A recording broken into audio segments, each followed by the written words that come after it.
Gusto mo bang sumunod kay Jesus? Magandang pakinggan, di ba? Pero ang totoo, hindi siya madali. Sabi mismo ni Jesus sa Luke 9:23, kung sino man ang nais sumunod sa akin, ay pasanin niya ang kanyang krus araw-araw at sumunod sa akin. Hindi niya sinabing, kung gusto mo ng blessing, sundan mo ako. Ang sabi niya, pasanin mo ang krus.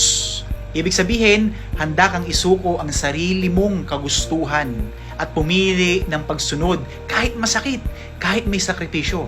Ang totoong pagsunod kay Kristo, hindi lang tuwing linggo, hindi lang kapag convenient, ito ay araw-araw na pagsuko, araw-araw na paninindigan, araw-araw na pagbitbit ng krus natin. Kapatid, kung follower ka ni Jesus, expect mo na ang hirap.